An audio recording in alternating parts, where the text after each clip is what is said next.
Sa episode nito ay aking pupuntahan ang kalimugang bahagi ng Visayas Region na may layong mahigit kumulang 1,200 kilometers mula gitnang bahagi ng Luzon.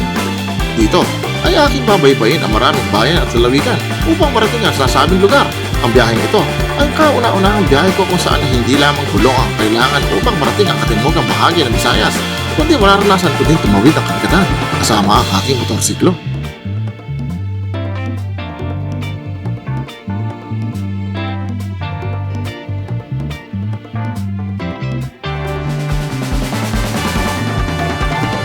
Hindi ganong kadali ang aking karanasan sa biyahe na ito, ngunit aking ibabahagi ang karanasan at biyahe sa episode na ito. Kaya halina, samahan ninyo ako sa aking 30 oras na biyahe mula Pampanga hanggang Southern Leyte. Dito lamang yan sa Kapwa Moto TV. Welcome San Juanico Bridge.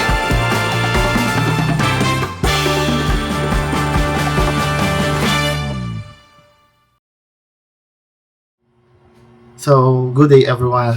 Welcome back to my channel again. So, meron akong napakahabang long ride ngayong araw na to. It's supposed to be almost 1,200 km, and this is the first time na pupunta ako ngayon sa southern part ng Luzon, at hindi lang sa southern part kundi papunta ng Visayas region. So, I will try na one-shot ride lang to from here in Arayat, Pampanga going to southern Leyte, Cabalian, for one ride only. Susubukan natin yan kasi usually nakakapag-ride naman ako sa Ilocos ng almost more than 24 hours na nasa kalsada. So, ang oras natin is 8:13 at ang araw natin is Friday ngayon. So, maya-maya aalis na tayo. Aalis na ako. Okay, ang oras natin ngayon is 8:40 na, no? So, lahat na nireset na natin para makita natin mamaya yung mismong average speed natin, trip time, and also yung how many kilometers yung ating natakbo, no? So, this is it. Samahan niyo ako mga kapwa. Mabilis ang ating naging biyahe dito sa may Candaba, Pampanga. So, ngayon nandito na tayo sa may arko at liliko tayo dito papunta ng Plaridel Bypass Road. Ayan yung arko ng Pampanga. Ang oras natin is 9:12 or 9:13. Medyo liblib lang talaga itong lugar na to, pero maganda naman ang kalsada dito. Mas okay dito kaysa dumaan sa mga city or bayan-bayan. Dito sa may banda rito medyo maliwanag pa. Hindi ko lang alam sa may banda ron, baka mas madilim na. Madilim na dito, no? Okay, ito nakakanan tayo dito sa may Plaridel Bypass Road. Parang NLEX to, guys. Napakaluwag ng kalsada dito. Ayan. So dire-diretso tayo dito. Yahoo!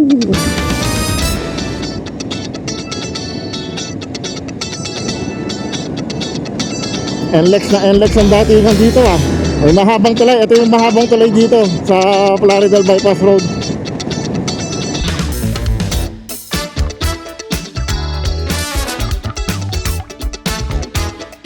Alright, nandito na tayo sa Manila.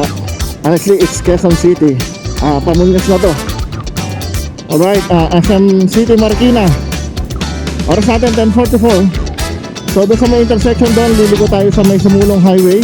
Hindi na tayo nagkalamba Laguna, no? Dahil mukhang okay naman yung kalsada banda roon.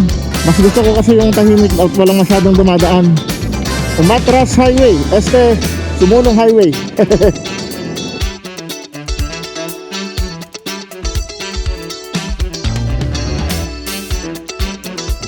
Medyo maganda na dito Malapad na ka sa mataming truck ang dumadaan dito.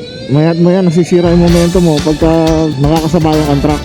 Ito na, mukhang wala nang masyadong dumadaan dito sa kalsada na to. Huwag lang sana tayong masiraan.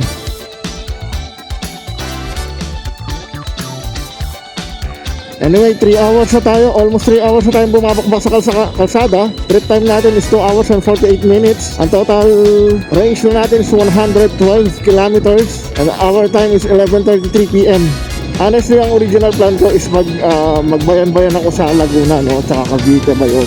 Hindi dito dahil alam ko liblib itong lugar na to Pero hindi ako nagsisisi na dito ako dumaan dahil sa malamig na ang klima dito at wala pang gaanong mga sasakyan na nagdaraan. Tapos karamihan ng mga kalsada is smooth lang, kaya walang ka-stress yung biyahe.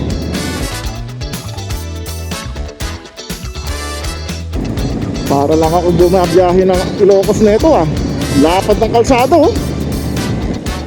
Alright, quarter to 12, Pililla, Rizal.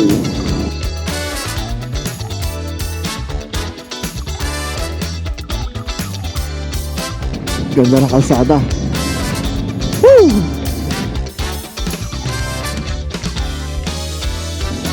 Grabe, random ko yung lamig dito. 27 degrees oh. Tapos ang oras natin is alas 12. Grabe, dilim dito oh. Oh. Tapos 26 degrees, patuloy na bumababa yung temperatura.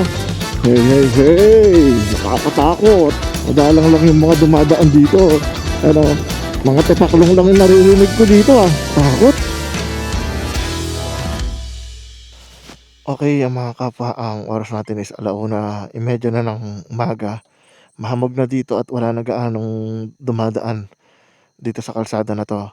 Palagay ko nandito na ako sa may Cavinti.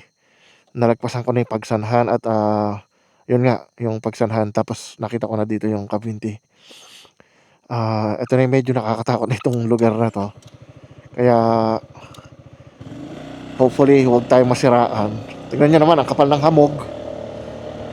At babaybayin natin to mga kapwa. Kapal ng hamog, grabe. Ang temperatura pala natin is 23 degrees. Luisiana, Laguna. Okay, 1:30 Lokban. So Lokban, Quezon. So yun mga kapwa, ito muna tayo. Nagpahinga muna ng pit.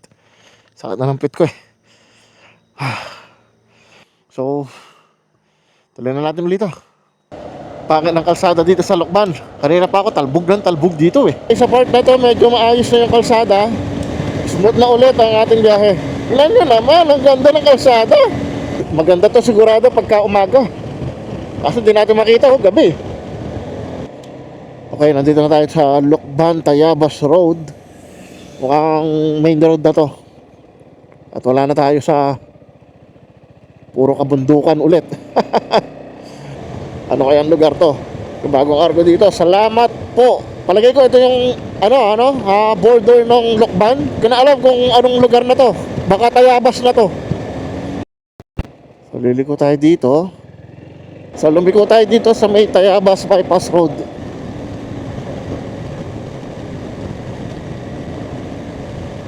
Mukhang nandito na tayo sa Pagbilao. Kasi in 3.9 kilometers Pagbilao Bypass Road na daw tayo. Liliko na tayo dito sa kaliwa. So ito na, makakaliwa na tayo dito sa may Pagbilao Bypass Road.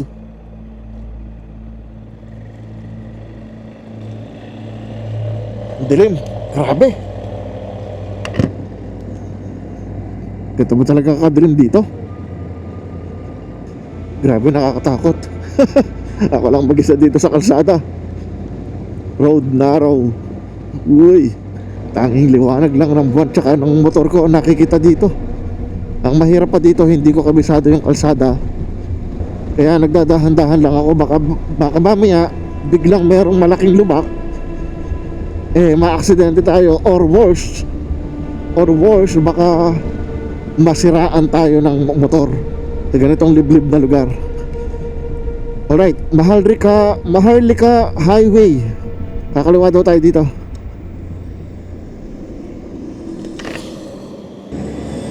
Pansin ko may mga portion, may mga ibang portion na bagong espalto lang siya. Mukhang nirepair yata ng DPWH yung mga ibang bakubak kong kalsada dito sa Pagbilao. Okay, second top up natin mga kapwa is 400, 150 or 402. Ay nako. Kanina 260 pesos, ngayon 400 naman. Mukhang ito na yata yung papunta ng Bitukang Manok. Ito na. Madilim nga lang, hindi tayo makaano.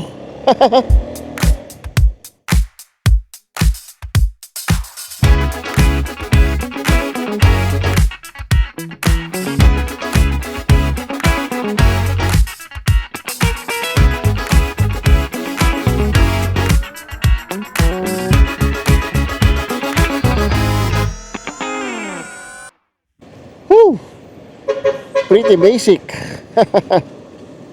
Napaka basic nun. Pahinga muna kaya siguro tayo dito. Alright, Plaridel na tayo. So oras natin is alas 3:16 ng umaga. Total kilometer range na natakbo natin, sorry, 266.9 kilometers. So 6 na oras na tayong bumabakbak o nagbabiyahe. Halos hindi pa natin nakakalahati. Ay nako, Heto na Heto na Heto na yung bakbakong kalsada. Grabe pala dito. Ito na yung napanood ko na baku-bako. Pagkatapos ito, alam ko mas malala na yung baku-bako na ito. Excited na ako. Ayan o, ang pangit ng kalsada o. Grabe. Grabe yung kalsada dito. Sobrang talbog na to Bukod sa lubak-lubak na, maraming mga inaayos sa kalsada. Kaya pa one way yung mga tumadaan dito. Okay, update tayo. 4:30, nandito na tayo sa bayan ng Kaluwag. So nagpahinga lang ako doon sa may 7-Eleven. Laging alerto ang aking mga mata sa kalsada dahil alam kong kahit may mga portion na maayos sa kalsada, ay malaki ang posibilidad na mabulaga ako sa malalaking lubak. Oy, nandito na tayo sa gateway sa Bicolandia. So eto, ibig sabihin nandito na tayo sa Bicol. Oras pala natin is mag-aalas 5 na, 1 minute before 5 o'clock AM. Maya maya lang puputok na rin ang araw. Nakikita ko nang medyo lumiliwanag na yung langit Update lang, nakabiyahe na tayo ng 335 kilometers. Katadaan lang natin sa gateway of Bicolandia. Hindi na ako nag-stop para magpa-picture, hindi na may hinahabol kasi ang oras. So 7 hours and 32 minutes, 333 kilometers ang total na babiyahe na natin. Matnog 342 kilometers. Another siguro mga 7 hours ulit. Grabe. So mga 12 PM pala nandun na tayo. Ba, tignan mo nga naman Baka mamayang gabi lang nandun na tayo sa Southern Leyte. Yun ang aking inaakala. Ngunit hindi ko alam na mayroong naghihintay sa aking malaking aberya pagdating ng Allen. Alright, alas 5.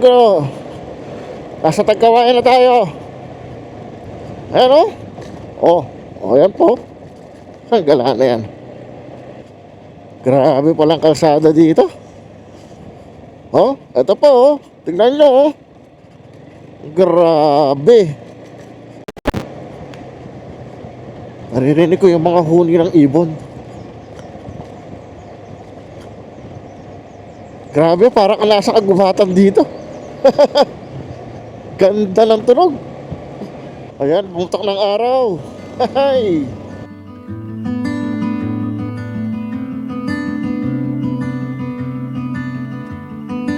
Maganda ang view na makikita sa kalsadang ito. Ngunit nakakainis ang mga lubak at tagtag sa tuwing madadaan ka sa mga pangit na kalsada.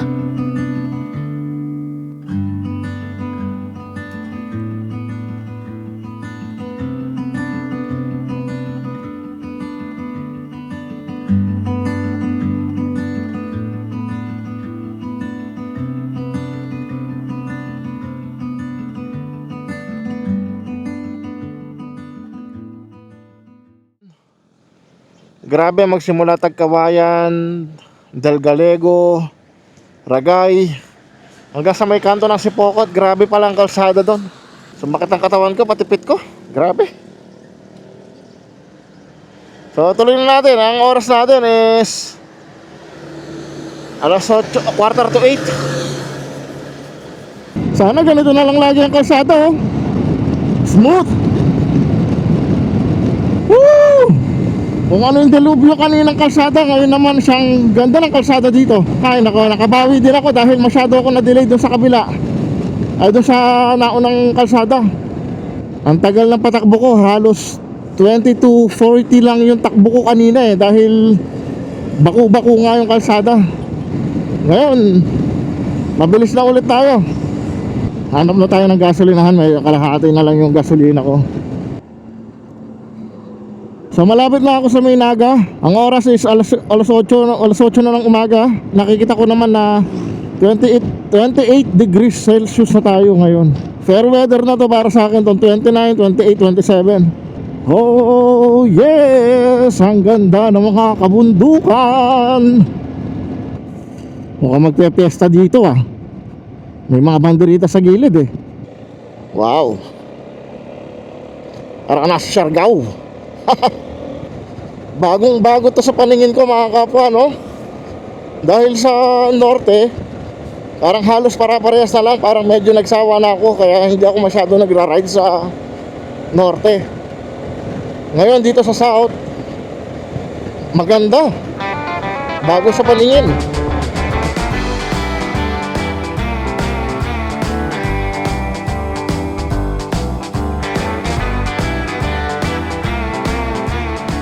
Mag-aalas 9 na. Malapit-lapit na tayo. 153 kilometers na lang o 183 kilometers na lang. Papunta din sa one-stop shop.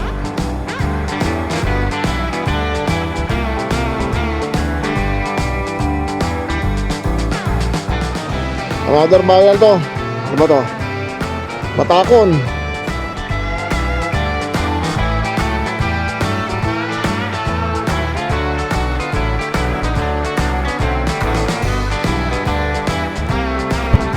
Ayun. So, Macdo, Ligao. So, dito muna tayo sa Macdo.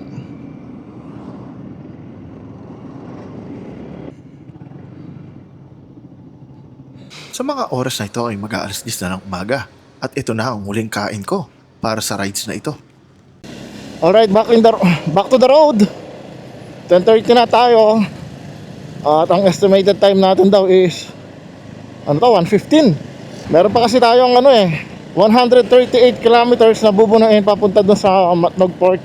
Sana may araw pa dating natin sa Samar, no? Sabi, init, 37 degrees, oh. Wow! Kaso hindi nagpakita ng buo. Tatakpan siya ng ulap, guys. Pero ang ganda pala, ang laki pala niya. Hindi pala siya maliit, malaki pala. Kung titingnan mo sa TV, parang ang liit lang eh. Ngayon ko lang to nakita ng personal. So liliko daw tayo dito. Ito daw? Ito ba yun? May daan ba dito? Oo, meron nga. The fake pala yun, may daan pala dun. Guys, tignan nyo to, sarap. Woohoo! Okay, touchdown, main road. Ang init, 34 degrees. Tapos isang dire-diretso lang tong kalsada.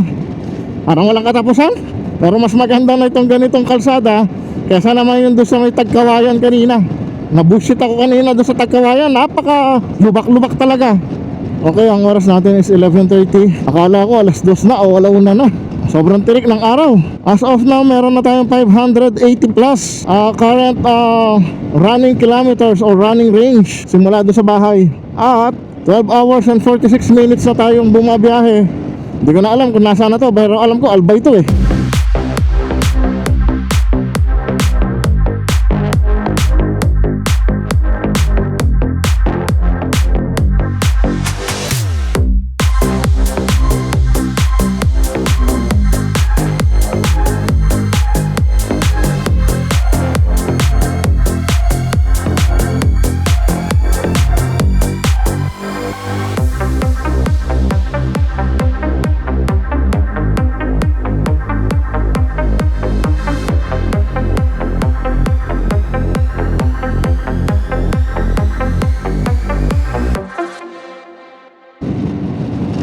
Wow! Ito yung coastal road dito na nagwa-viral lagi. Ito pala yun. Oh, ganda ng tubig dun, oh. Linis, oh. Ang aliwalas naman dito.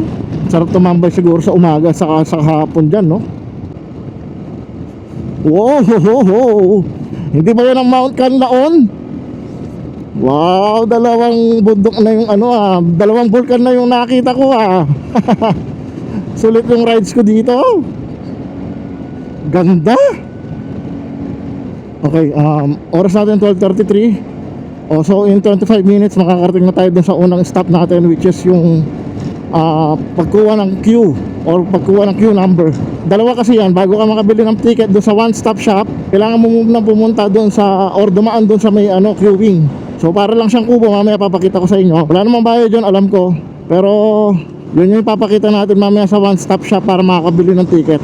Nga pala, marahil nagtataka kayo mga kapo kung bakit hindi ako humihinto para magpalipad ng drone at ipakita sa inyo yung mga tanawin dito. This video is intended for one shot ride from Pampanga to Southern Leyte. So as much as possible, I'm trying to minimize the time arrival ko doon sa mismong pupuntahan ko, no? Sa Southern Leyte. Sanay ako sa mga 24 hours or mahigit pa. I think mga 30 hours na biyahe sa motor.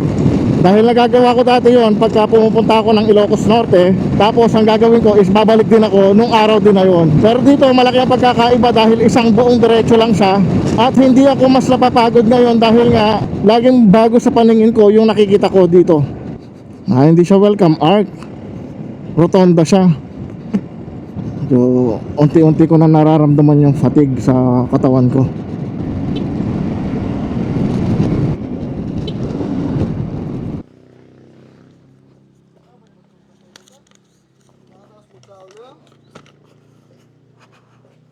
Good afternoon po. Okay na sir. Salamat. So yun, nakakuha na tayo ng queue number. Papunta na tayo dun sa one stop shop. Doon na tayo bibili ng ticket. And hopefully makakuha tayo agad ng slot. Yung pagdating natin doon is aalis na. Parang sa ganun, gusto ko talaga makatungtong sa Samar tsaka Leyte nang may araw, para na sa ganun ma-appreciate ko talaga yung biyahe ko ngayon. So ito guys, ito rin yung isa pa natin pupuntahan. Dito tayo bibili ng ticket as far as I know. Ilalagay ko yung link dito ha, yung mapa nito, yung pinpoint niya. So nakuha natin Santa Clara mga kapwa, no? So yung queuing number nyo ipapatatakan nyo doon sa Windows number 1. Tapos yung Santa Clara dito sa Windows number 5. Babayaran nyo 1245. Tapos bibigay niyo yung papel. Pupunta kayo dito sa Windows 16 and 15. Magbabayad kayo ng 45. Tapos papasa niya dito sa Windows 17. Magbabayad kayo ng 65 or 30 pesos. Tapos papasa niya sa Windows 19. Magbabayad kayo ng 65. Then tatatakan sa Windows 20 sa Coast Guard. Yun. At dito na nagumpisa ang mga aberya na aking naranasan. Una ay natanggal ang mudguard ng aking motor. Ikalawa ay hindi nag-record ang aking camera nang dumating ako sa welcome art na kung saan makikita ang "You are living in the island of Luzon" sa di malamang kadahilanan.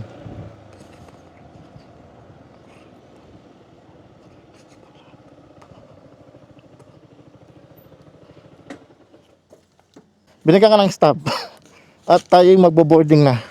At habang isinasampa ko ang motor sa barko ay nakarinig ako ng hindi maganda sa CVT ng X-Max. Indikasyon na lumuwag ang drive face nito. Ang masaklap ay hindi ko nadala ang impact wrench ko. Excited pa ako sa mga panahong ito. Ngunit sakto pagbaba ko sa Roro ay di pa ako nakakalayo ay tuluyang lumuwag ang CVT ng aking X-Max. Dahilan upang maantala ako ng 2 oras. Sinubukan kong i-dokumento o i-record ang pangyayari. Ngunit dahil sa pagod, puyat at pag-alala sa nangyari, ay hindi ko na namalayan na naka-photo mode pala ang camera ko at malayaw na ako sa allen nang mapansin ito. Sky falls and mountains fall. This is yet to come.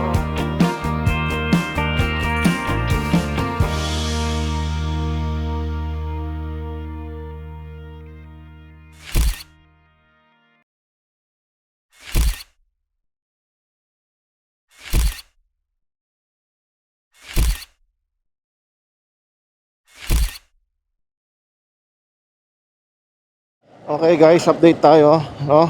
Update ko kayo dito sa one shot ride ko dito sa Southern Leyte. Andito na ako sa Gandara, Samar yata to, Gandara Samar. So hindi na ako nakapag-update kanina, lalo na nung kagagawa lang nitong motor, dahil pagkatapos naming higpitan yung torque drive, ang nangyari naman may naririnig ako lumalangit-ngit doon sa may CVT niya. Parang feeling ko yung ano yata, yung belt parang naiipit. Hanggang sa nagkaroon na ako ng anxiety, lagi ko siyang halos naririnig, para kahit hindi naman, parang naririnig ko siya sa tenga ko. Tapos hanggang sa kinakabahan na ako kasi lalo na ganyang kadilim. Kanina nasa diversion road ako, bundok pa, kaya talagang sobrang na-stress ako kanina. Pero ngayon hindi ko na masyadong naririnig, pero kinakabahan pa rin ako na baka masira siya, lalo na nakapakalayo pa. Nasa 200 kilometers pa ako mahigit. Maasa na lang ako mga kapwa na wala na akong magiging aberya at makauwi na ako sa aking pupuntahan. Update ko kayo mamaya mga kapwa pag nasa Tacloban na siguro tayo. Ayan o. So nakakatakot, diba? Tapos may maririnig ka pang hindi maganda sa motor mo na para bang masisira, mas lalo kang matatakot talaga.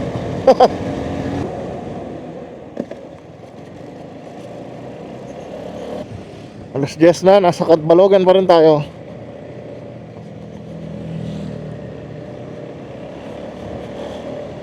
Grabe, dilim na, pangit pang kalsada. Oras pala natin mga kapwa is 11:31 PM. Nasa Summer Island pa rin tayo at malayo-layo pa tayo papunta ng Leyte.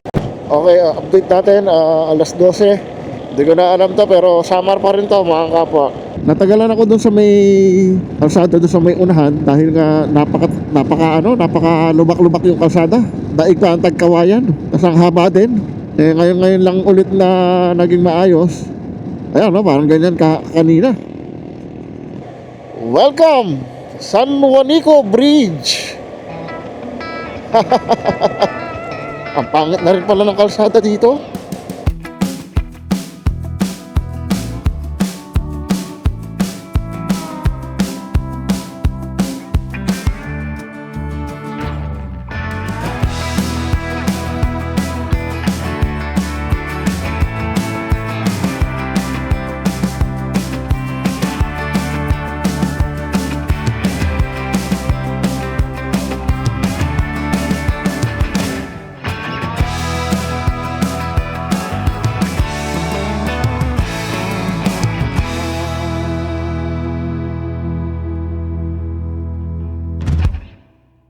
Alright, Tacloban.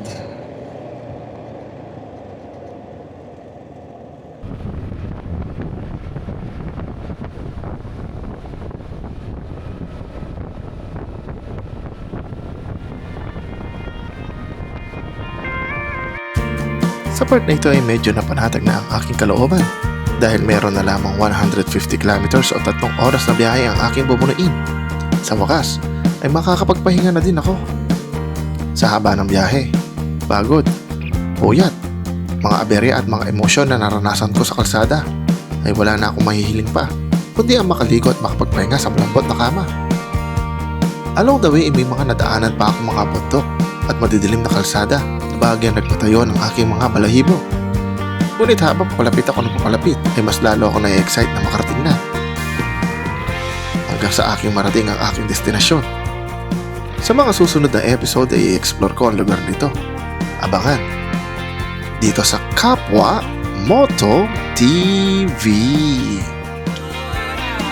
Can't help it, this feeling, trying to figure this out.